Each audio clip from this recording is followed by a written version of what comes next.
Let's go.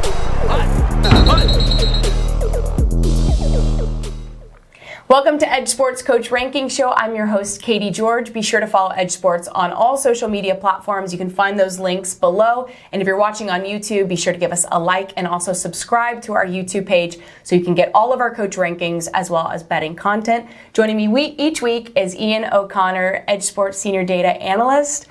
Happy holidays, Merry Christmas. Merry Christmas.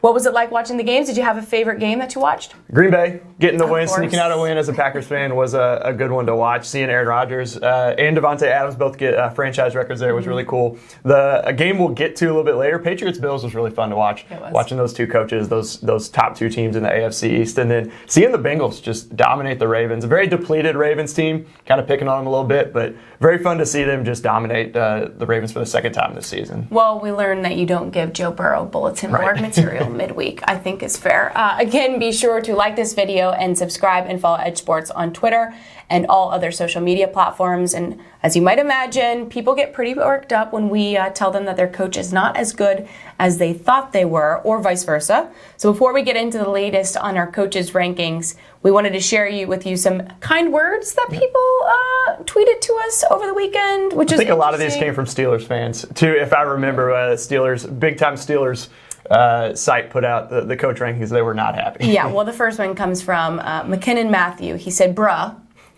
I already know this page is a joke just from having Tomlin last. Do you want to rebuttal as to why Tomlin is last?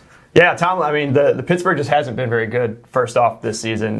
Big Ben really looks like he's in the last leg of his career. I know he's mentioned that he's just about done, but also Tomlin has been very bad on fourth downs. As you know from watching the shows, the fourth downs are, in terms of win probability, that's what our coach rankings are based on, is how well coaches maximize their team's win probability. He has not done that well on fourth downs at all. We can tell, though, that Matthew McKinnon probably didn't read anything other than looking at Tomlin last, because he would understand why Tomlin is last if he had done so. Matthew, you have some homework. Your friend, Sean of the Dead, tweets in, LMA00000, retire, please.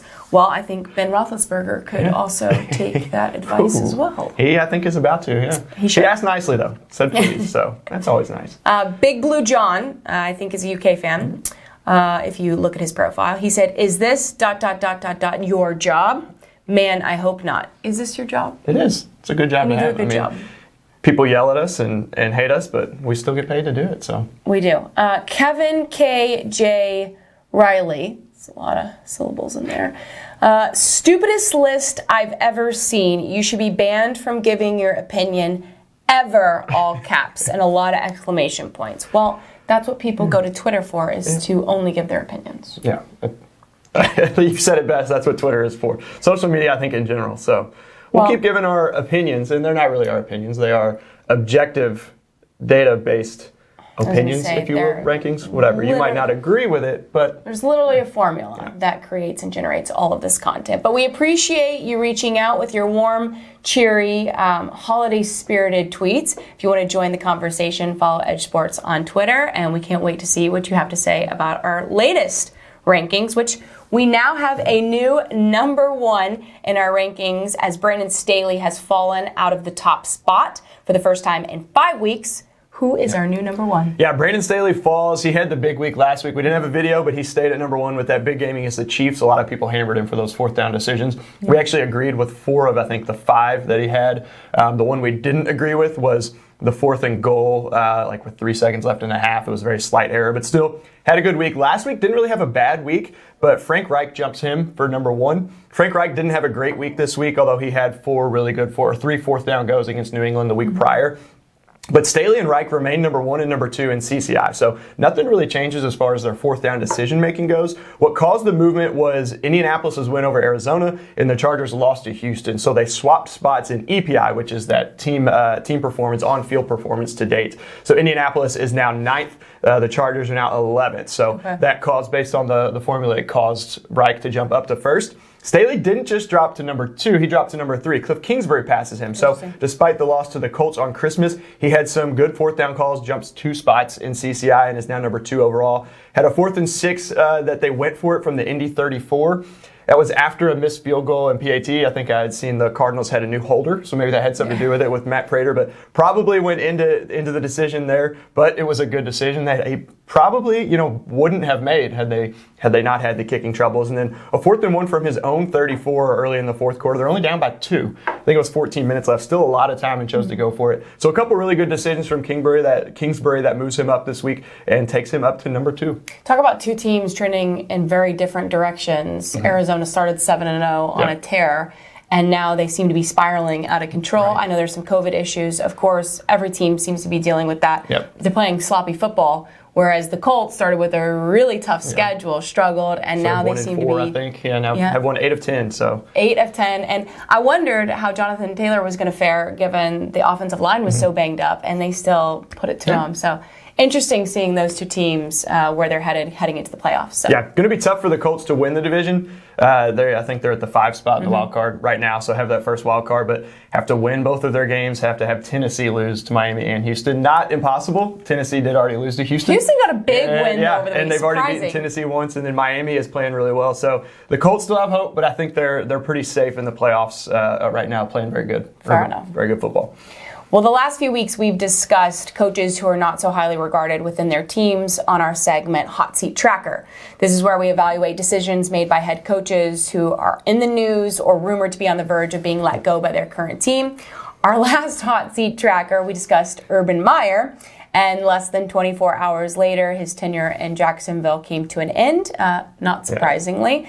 This week, we want to look at Pete Carroll, whose seat probably isn't as hot as some of the other coaches that we've covered, but still getting some negative buzz. Carroll has been the head coach of the Seahawks since 2010. He has a regular season record of 150-104-1. A 59% win percentage while going 11-10 in the playoffs, also winning the Super Bowl in his 4th season in 2013, so not too long ago. Yeah. But this year will be the first time in 10 years that the Seahawks post a losing record under his tenure. So included in that, Carroll has not been the most aggressive head coach, and one who we've called out a number of times. Ian, what can you tell us about Pete Carroll from the data side in terms of his hot seat candidacy? Probably should have had 2. You mentioned the Super Bowl. Should have had the second one. We all know the Super Bowl where they did not give it to Marshawn Lynch. But, he's been a lot, kind of similar to Mike Tomlin we talked about, where the team has been pretty good overall as far as like on-field performance in the playoffs, always competing. But from a 4th down decision-making perspective and being aggressive, he has not been aggressive at all. So in 2020, he was 28th in our CCI metric. Last year, he was 31st. So I said the team performance with Russell Wilson has propped him up quite a bit. But this year, again, he's 31st in CCI, 30th overall in our coach rankings because Seattle hasn't been as good this year. It seemed like for a few years there, they were winning very close games at an unsustainable pace, it seemed, and having Russell Wilson kind of covers that up. But, man, the fans, too, I think have kind of gotten tired of seeing those 4th and short punts. And this year he's got a 4th and 3 where he punted from the Rams 43. That was the Thursday night game where they still had Russell Wilson. That was before he got hurt. They had a 4th and 4 from the Green Bay 45. He chose to punt. Both of those were in the first quarter. He's got a handful of 4th and 1 punts around his own 35-40 that a lot of coaches still haven't come around to. But with an offense like that, with Russell Wilson, as much as they've struggled this year, some of these were early in the season where they were actually playing pretty well, and you've just got to go. More coaches are coming around to that, and Pete Carroll just still hasn't. Has been kind of that old school, going to trust my defense, that type of thing, early in the game. So really said this year it's all kind of coming to a head where they're not performing well, and the 4th down decision making is getting the attention of a lot of people. Wouldn't expect him to be let go, though. I still think he'll be around. Just based on his tenure, how successful he's been, it would be a shock to me. I'm not an expert in that type of those type of decisions, but I would expect to see him back. He said that they don't need a rebuild, they need just a retooling. Yeah. So what's more likely, that he does return for another season in the head coaching position, or Russell Wilson is in a different uniform? That was going to be the next thing I bring up. I think it'll be interesting to see. Man, I don't know. It's really hard to say. I would guess that both of them are back. But I would think it's more likely that Pete Carroll stays than Russell Wilson stays. Fair enough. If one of them is going to go. All right, well, we'll keep you updated on what happens with Pete Carroll. But one more quick note on the hot seat that we wanted to take a look at was Rick Bisaccia, who has a 5-5 record since taking over for John Gruden with the Raiders.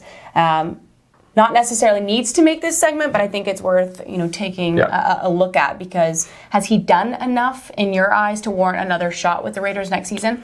Yeah, when it comes to interim coaches, it's tough because it's not like they're, under contract as the head coach. Mm-hmm. So they're, under scrutiny in the first place. But this one's tough just because he was thrown into the fire, after week 5, Gruden's resignation. Like Pete Carroll, and as an interim coach, there's more to it than his fourth down decision making. He's been very bad on fourth downs. Yeah. When we did our first coach rankings after week 9, I think the Gruden-Bisaccia ranking, they were 6th in CCI, which is very good. Now they've dropped pretty low. He's only 25th in CCI. He actually just moved up 3 spots. Had our best call of the week last week. Helped him jump up a little bit, but in that regard has been just really bad. Lots of punts on 4th and short, field goals on 4th and shorts, where even fans are crying for him to go for it.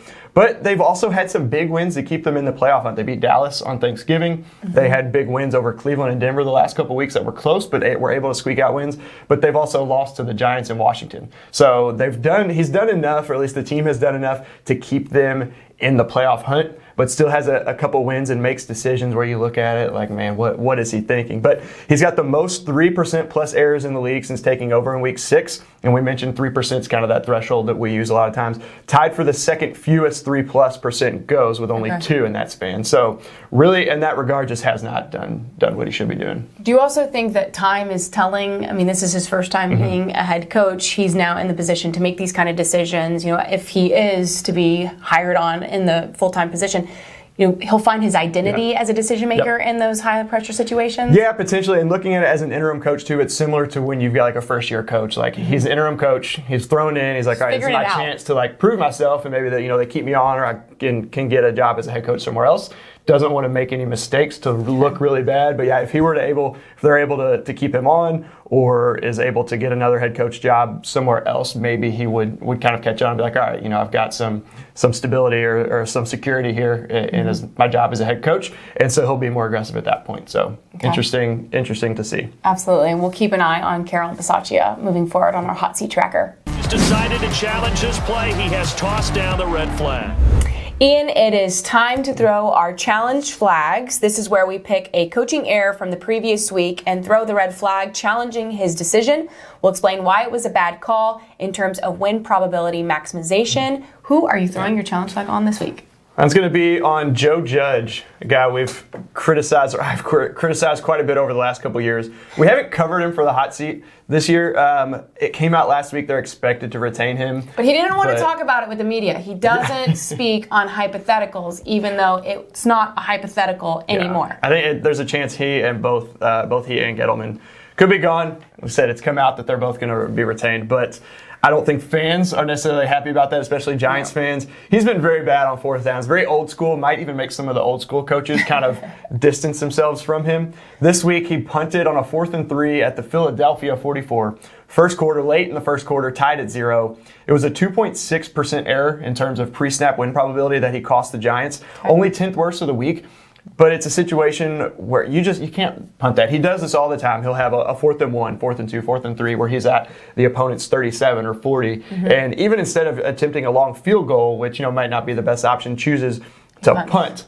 Kicking a lot of times a field goal is better because it gives you a chance at points. But in this situation, the 44, the field goal is not an option. But he does this where what he did a lot last year too would get up at like 4th and 1 at the 35, run up like they're going to call play, take a delay a game, and then just punt, or call a timeout and punt. So what was even worse in this situation was it ended up being a 28-yard punt. So like the win probability you gain on that short of a punt makes it even worse that he chose not to go for in that situation. I mean, he had, was it Jake Fromm and Mike Glennon? I think at this point it was Jake Fromm who had an absolutely horrible game. But when you're in that kind of situation, you're going to have to score points to win. You're not with a quarterback like that in an offense like the Giants have. You can't win by punting. Maybe he should take a page out of John Harbaugh's book and just ask his players, what do you want to do in this moment? And you'd be surprised. His players might say they want to punt. Fair enough. I hate to do it to this guy, but I am throwing the challenge flag on Dan Campbell. It was 4th and 5 at the Atlanta 8-yard line. They were down 7 with 2:40 left to play. They chose to kick a field goal, which still, they still needed a touchdown to win. It was the 6th worst 4th down error of the week from our point of view. It cost them a 3.5% chance and win probability. He had all 3 timeouts, which is good, but it's not going to be easy to get a stop and then get into the end zone. And it turned out that Atlanta actually fumbled the ball and Detroit recovered it. So they had a shot, but you always can't count on that happening and you getting the ball back that quickly. So we would have liked to have seen them gone for it on 4th and 5 rather than kicking the field goal with 2:40 left. Yeah. Especially in those late game situations, how often do you see guys, they're not going to get yards, but they just hold on to that ball for dear life because they know a fumble is absolutely horrible in that situation. And Dan Campbell is usually pretty aggressive, so that was a bit surprising to see him late in the game make that call. We're not all about the bad here at Edge Sports. We like to give credit when credit's due, so let's give out our Gold Whistle Awards of the week. A Gold Whistle goes to coaches that made a great call during the week. These will typically be under-the-radar decisions that miss our top 5, but we still want to give recognition to. I'm going to go first. I'm giving mine to Bill Belichick, somebody who is really conservative historically and recently and had one of our worst errors of last week when he kicked a field goal down 13 against the Colts. But this week, prior to the late game desperation against the Bills, he went for it 4 times on 4th down over 2 different drives, which increased the Pats' cumulative win probability by 14.6%.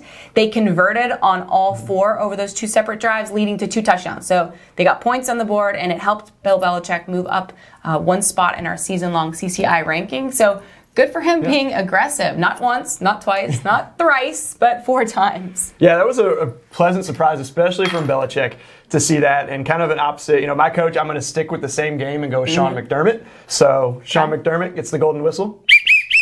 And it's interesting because it's kind of the opposite of what we saw. We mentioned at the top with Brandon Staley. He went for it a bunch. They didn't get it, and he got absolutely hammered. This week, the Pats and the Bills pass up field goals and go for it, but they convert, and everyone's like, oh, what a great show of aggressiveness from Belichick. So it just kind of partly goes to show that people play results a lot more than they should when it comes to these 4th downs.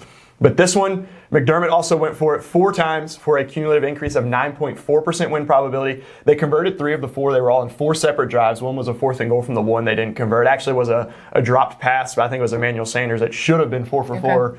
But they scored 3 touchdowns on all those drives. McDermott moves up 2 spots in CCI and 1 spot overall to 4th in our coach ranking. So a really good week from both of those coaches.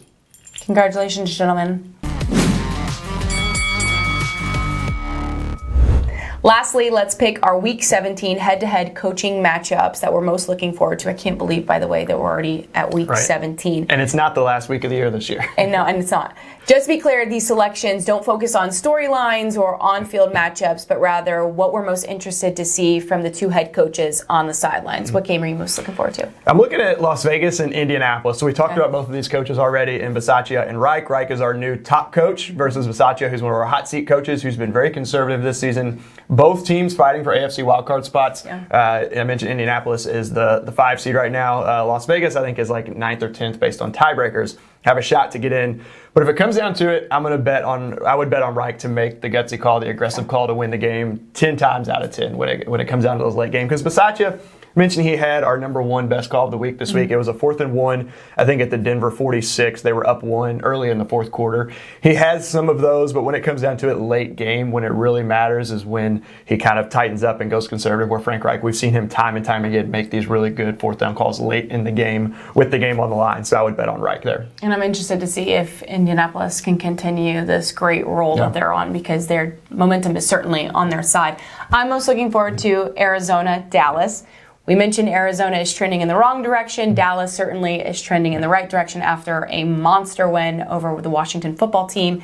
Cliff Kingsbury has now moved up to number 2 overall in our rankings. McCarthy was once number 1 overall just for 1 week while he was 6th in our CCI. He dropped as low as 13th overall and 26th in CCI, but now he's back up to number 10 and 24th currently in our CCI. So Kingsbury may need to remain aggressive in this one with the Cardinals' recent struggles and the Cowboys' recent surge. So looking forward to that one between those 2 guys. Kind of surprising to see McCarthy back up to 10th overall, considering he's so low in CCI, but the Cowboys, you mentioned, recent surge are up to, I think, 3rd in EPI, so that props him up a bit. But that's one of those 2 is one of the best games on field of the week too, I think. So it's got pretty much everything you could ask for in that game. 6 teams have clinched for the playoffs. Mathematically, 24 teams are still in the hunt for the playoffs. That's a lot. wild, which makes Week 17 so exciting. That is it for another Coach Ranking show. Thank you for your time. Make sure you follow Edge Sports on all our social media platforms. Like and subscribe to our YouTube page to get constant weekly Coach Ranking show updates,